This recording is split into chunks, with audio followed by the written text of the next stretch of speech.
Now, time for a very special guest now, someone Sophie knows extremely well. And Sophie, when you joined us on Loose Women, it was back in November now, we did obviously talk about your accident, the life-changing accident, that time for you, and you particularly discussed a photograph that your mum had sent to you, and, well, I won't explain. It was a very moving moment. Just have a look.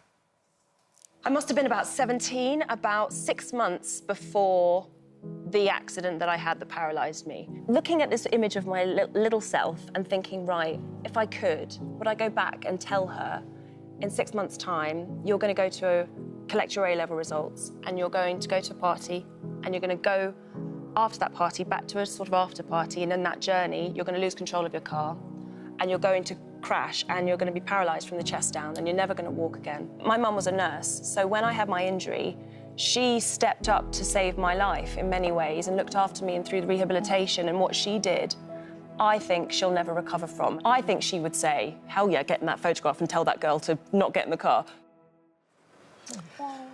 Are you all right? Yeah. Yeah, I mean, it's very, very moving. And obviously we've talked to you about it, but we've never talked to Carol. So we're delighted that Carol's here today. This is her first ever live TV interview. I know she's very nervous, but I've told her she doesn't need to be. She's amongst friends here. Please welcome Sophie's wonderful mum, Carol.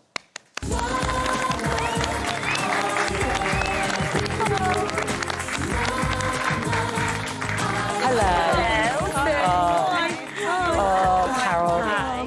It's good to see you. I mean, it is very moving for us every time, Sophie, whether it's on the show or privately, we talk. Very moving to hear her story. But obviously, you were the other side of this. She was in hospital. It was all happening. She doesn't remember all of it. No.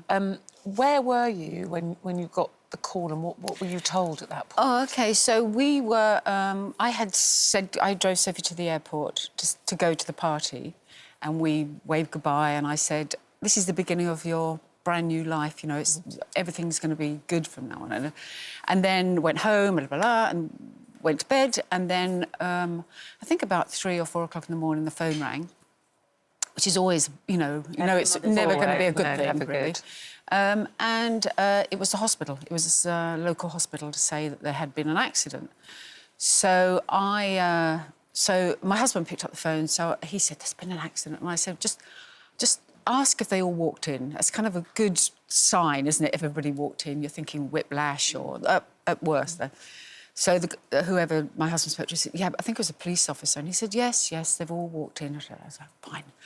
So we then booked flights, and I said to my husband, you go and pick Sophie up. She's in Scotland. Yeah. So Scotland, yeah. So you go and pick her up, and I'll stay home with the puppies, because we've got some puppies.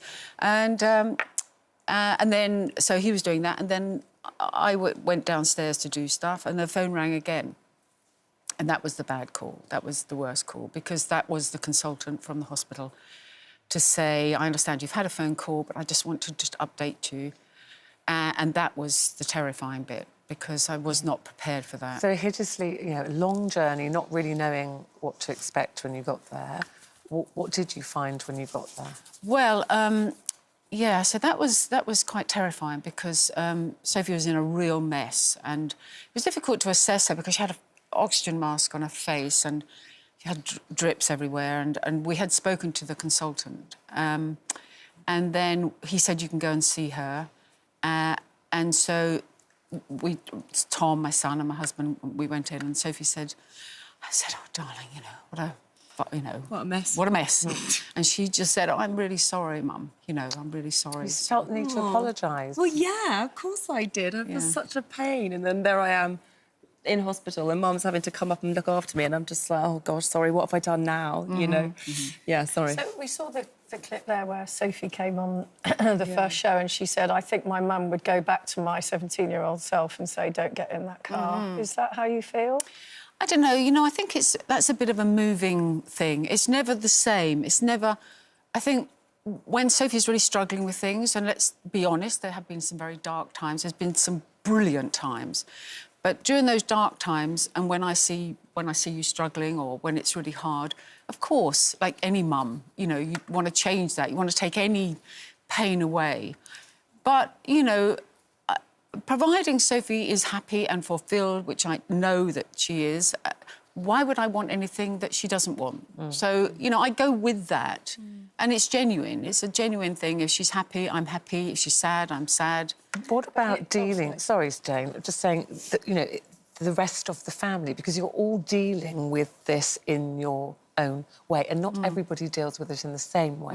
So for you and your husband, John, and your son and your brother, Tom, how were you all dealing individually with it? I think individually is right. I think we all did our own thing because Tom went back to school because that was the best place for him. He was only 15 at the time. He was 15. And, you know, sports and mates, and he had a really good, you know, support system at school, and he couldn't actually do very much because Sophie was in hospital.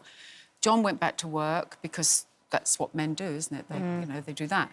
And I just stayed with Sophie. And I think, is it because of your nursing background and all of that? Because from what I've read so far, I feel that you felt you had to be in control to protect everyone from the pain of it, including the whole family. Beside my hospital bed with a notepad and a pen, and if anyone came near us, she'd say, "Who are you? What's your job? What are you here for?" Slightly threatening. Yeah, terrifying. And I don't think you even wrote down people's names. It was just she would just be protective the whole time. And there must have been moments, where during the whole process, I'm sure in the bad times, where you might lash out at your mum over something, and was there those times as well? Bag for a long time. But I think that's true. But isn't that true with all mother-daughter relationships in a way? You can't really do that to your friends because you might lose them. You know. So, but you're pretty safe doing that with your mum. But what about you?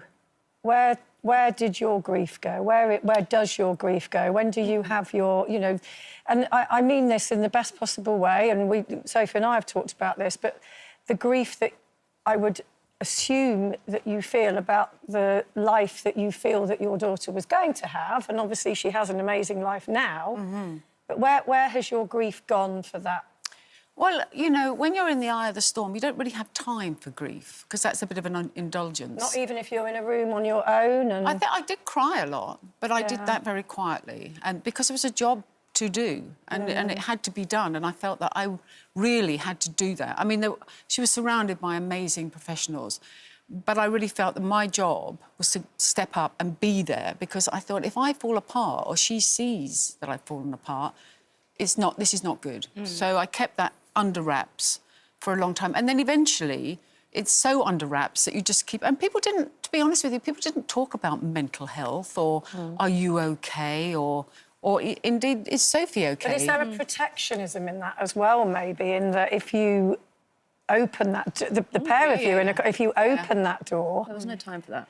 No, there wasn't time. How instrumental then, Sophie? I mean, obviously you've talked to Carol about the amazing doctors and surgeons. I know he was at your book launch. Yeah. 5-star review yesterday. 5-star review. Yes. But how instrumental has your mum been, or was your mum in your recovery at that time? 100%. I've said it. I'll say it till I die. You saved my life. I wouldn't have literally been able to do any of it because yes, we had all the professionals and all the support, and I had wonderful friends and everything, but it was the constant. I knew I could never fall. She always just had me held, like there was an invisible harness just holding me from never hitting rock bottom, ever. Even in the years since, because as you say, it's not been a linear sort of, oh, I came out of hospital and everything got fixed and everything's fine. You know, spinal injury comes with complications and you still have my back if I need it. So, yeah, I mean, you're the best mum in the whole wide world. You're an incredible woman, but we can see why. Yeah. Absolutely. And it's very apt because it's Mother's Day. Mother's Day on Sunday. I know you've got a gift for your mum. I think but the lovely Jake is somewhere, isn't he? There he is. Oh, we just thought you deserved that is so kind. Thank goodness. You're both amazing. Well, Thank you. Open it. Goodness, this is incredible. You have to open that. I have to open. Got 10 seconds to Quick, do it. Oh, my goodness. What is it?